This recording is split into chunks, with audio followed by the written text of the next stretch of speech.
अरे सुनो सुनो, अरे सुनो। चुप हो जाओ तुम सब। अगर तुम लोगों ने एक शब्द भी और बोलने की कोशिश की तो मैं आज ही तुम सबको अपने भोजन में बदल दूंगा। और तुम मेरी बात ध्यान से सुनो। तुम इन सब की बातों में बिल्कुल मत आना। तुमने जो मुझसे वादा किया है उसे पूरा करना ही होगा, वरना सबसे पहले तो मैं तुझे खाऊंगा।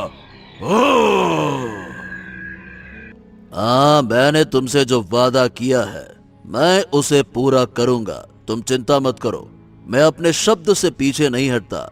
मैंने जो कहा है वही करूंगा। अरे अरे तुम तो इंसान होकर भी पत्थर दिल निकले। तुम तो हमारे जैसे लोगों के बारे में सोच भी नहीं रहे। अरे तुम भी इस खूंखार आदमखोर के साथी हो। तुम दोनों में कोई फर्क नहीं है। हम समझ रहे थे कि तुम हमारी मदद करने के लिए आए हो, लेकिन तुम तो हमें धोखा दे रहे हो। तुम इंसान कहलाने के लायक भी नहीं हो। नहीं नहीं नहीं नहीं नहीं, मैं इन सबको ऐसे मरते हुए तो नहीं देख सकता। मुझे इनकी रक्षा करनी होगी। अगर मैं डर कर पीछे हट गया तो जिंदा रहने का क्या मतलब। आदमखोर एक कैदी को खाने के लिए आगे बढ़ा। तभी विक्रम जल्दी से हाथों में मिट्टी और पूरी ताकत से आदमखोर की आंखों पर फेंक देता है। ये क्या किया तुमने? तुमने मुझे धोखा दिया। रुक जा, मैं तुझे छोड़ूंगा नहीं। आदमखोर अंधा होकर जमीन पर गिर पड़ा। तभी विक्रम बिजली की तेजी से उठा और पास पड़ी तेज धार वाली तलवार से एक ही बार में आदमखोर की गर्दन काट दी। अरे वाह वाह वाह वाह वाह वाह, तुमने तो सच में आदमखोर को मार दिया। अब हम लोग आजाद हो गए। तुम तो सच में भगवान बनकर आए थे हम लोगों के लिए। बहुत बहुत धन्यवाद, बहुत बहुत धन्यवाद। हाँ, चलो तुम सब लोग अब इस कैद से आजाद हो और तुम्हें कोई नुकसान नहीं पहुंचा सकता। जाओ। फिर विक्रम कैदी को आजाद कर देता है। किसी को समझ नहीं आ रहा था ये नायक कौन है, क्योंकि विक्रम का चेहरा मास्क से ढका जो था। रक्षक, आप हमारे भगवान बनकर आए। आपने हमें मौत के मुंह से निकाल लिया। हम आपके जीवन भर ऋणी रहेंगे।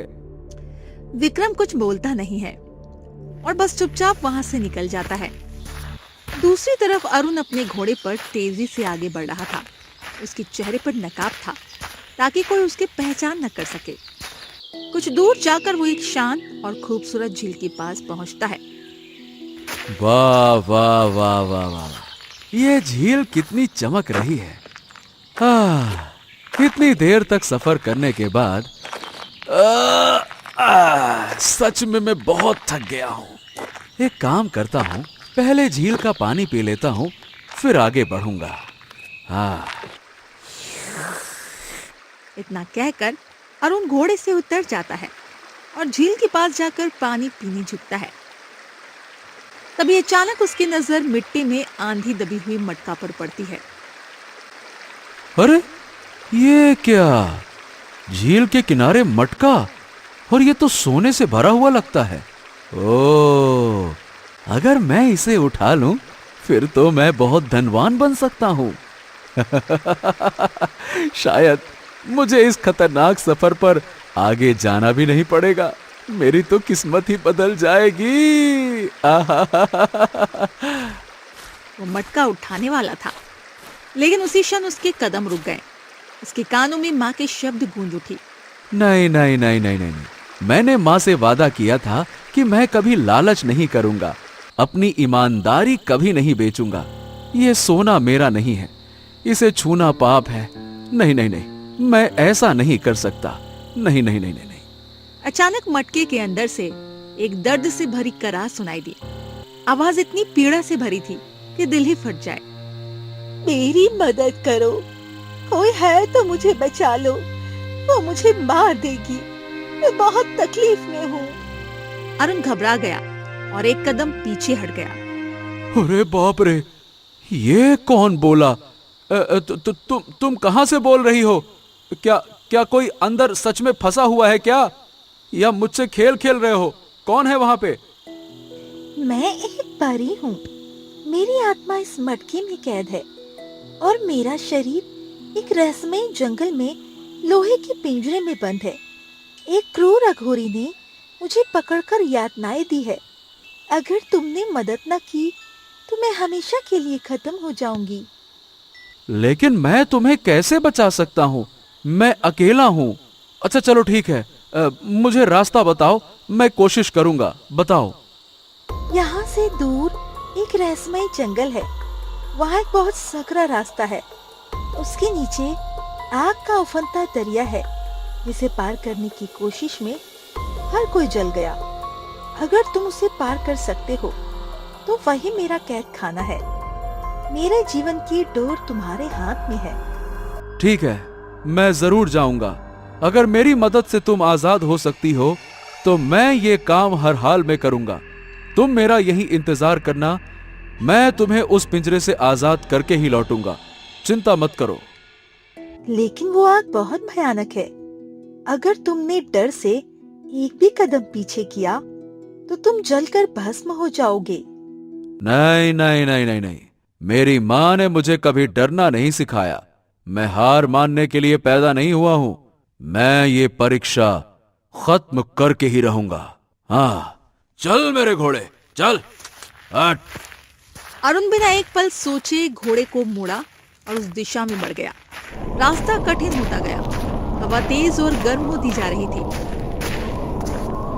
बाप रे बाप, ओहो हो, यहाँ की हवा इतनी गर्म कैसे है? लगता है कि कोई आग का दरिया नजदीक है। यानी मैं पहुंचने वाला हूं। जल्द ही मुझे आगे बढ़ना चाहिए। फिर थोड़ी ही दूर जाने के बाद आखिरकार वो उस पुल तक पहुंच जाता है। पुल इतना पतला था, एक समय में सिर्फ एक पैर रखा जा सकता था और नीचे आग का समुंदर जैसे हजारों सूरज भड़क रहे थे। क्या मैं लौट जाऊं क्या? अगर मेरा एक भी कदम फिसल गया तो मैं तो जलकर भस्म हो जाऊंगा सीधा। क्या ये मेरा यहाँ आने का फैसला गलत है क्या? अरे बाप रे। पर अगले ही पल उसकी आंखों में साहस चमक उठा। उसे माँ की आंखें याद आई और परी की दर्द भरी आवाज। नहीं नहीं नहीं नहीं, मैं पीछे नहीं हट सकता। किसी को कैद में तड़पते हुए छोड़ देना कायरता है। मुझे ये करना ही होगा। अगर मैं आज हार गया तो मैं खुद को कभी माफ नहीं कर पाऊंगा। वो कांपते पैरों से उस खतरनाक पुल पर चल पड़ा। हवा धक्का दे रही थी। आग की लपटें उसके चेहरे को छू रही थी, लेकिन उसके कदम नहीं रुके। आखिर उसने वो मार्ग पार ही कर लिया। बाप रे, बाल बाल बच गया। लग नहीं रहा था कि मैं ये पुल को पार कर पाऊंगा। ठीक है, अब जल्दी से मुझे आगे जाना है। शायद यही सामने वाली गुफा में ही उस परी का शरीर होगा। मुझे किसी भी तरह से उसे आजाद करना होगा। चल अरुण, आजा। फिर अरुण आगे बढ़ता है और उस गुफा के अंदर जाता है, जहाँ एक भयानक अघोरी बैठा था। उसके आसपास पिंजरों में कैद इंसान, परियां और जीव डर से रो रहे थे। हे भगवान, ये तो वही अघोरी है जो हमें रास्ते में मिला था। ये यहाँ इतने सारे परी और जीवों को बंद करके रखे हुए है। अब मैं इस अघोरी से कैसे लड़ूंगा? नहीं नहीं नहीं नहीं नहीं नहीं नहीं, मुझे अपने दिमाग से काम लेना होगा।